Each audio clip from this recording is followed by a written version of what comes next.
Htjela bih znati otkud ta duboka nostalgična tuga odjednom. Traje po 10 minuta i onda nestane. I onda se ponovno iznenada pojavi. Imate li je i vi? Ines, šta kažeš? Otkud ta duboka nostalgična tuga? Pa to je zapravo jedan jako, jako dobar pokazatelj jer mi smo spiritualna bića koja su došla ovdje živjeti jedno fizičko iskustvo. I u tom trenutku odvajanja iz tog potpune anande, potpune blaženstva, spustili smo se ovdje u ovo fizičko tijelo sa svim restrikcijama koje fizičko tijelo ima. I spavamo. Od budnih postali smo spavači. I to je sve igra zato da bi se probudili još budniji. Međutim, dok spavamo, naše više ja ima tu jednu žudnju da se mi probudimo. I ta žudnja vrlo često se zna kod tragatelja pokazati upravo na taj način. Kao jedna sjetna tuga za nečim koja se javi i onda samo nestane. Dakle, to je genijalan znak da je trenutak da ozbiljno kreneš na svoj duhovni put ako već na njemu nisi. Sanja. Zapravo to je poznati i učestali znak da smo spremni krenuti na put otkrivanja svoje prave prirode. Jer da, to se, kao da se prisjećamo tog što mi doista jesmo, ali mi to ne znamo u našem umu i u našem iskustvu. I kad dobijemo takav poziv, kad nas naše više ja krene kuckat po ramenu i reći, ej, život je ogroman, život je predivan, nije samo to tijelo, nije samo to meso, te kosti, nije samo ti okolnosti, ti nemoćan. Ne. Tvoje istinsko biće je ogromno i radosno i puno ljubavi i ono te zapravo zove da kreneš na put otkrivanja. Krećeš na put otkrivanja samoga sebe. Ne? I mi uvijek kad u životu, svaki put kad dođe nova emocija, bilo kakva, i ove svakodnevne, neke velike, neke mali, bilo kakve, te emocije su uvijek nama znakovi na putu. Kao šta god, evo, tvoj šef te nervira i nervira te redovito.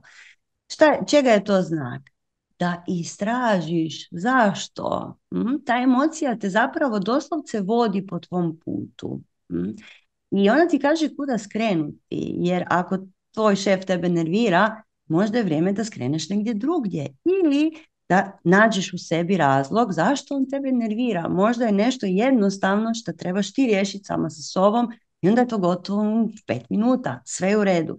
A možda je vrijeme da kreneš dalje. I uvijek na nama je da istražimo šta je pravi razlog, šta je tu.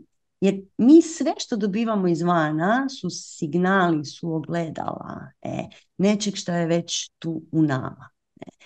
I kao što si ti postavila ovo pitanje, na primjer, evo, ti si uočila emociju koja je vrlo neobična za tebe, koja se javlja i koja je takva kakva je, vrlo je interesantna i znamo je, jer Ines i ja smo je također imale i još uvijek je imamo na nekim razinama. Ona se mijenja, ali dalje tu postoji. I ti si došla tu i pitala si to nas. Odlično, to je bilo rješenje za ovo tvoje pitanje. Sad znaš kuda trebaš krenuti, tako da bravo. I uvijek se sjeti kakva god emocija da ti se nađe na putu.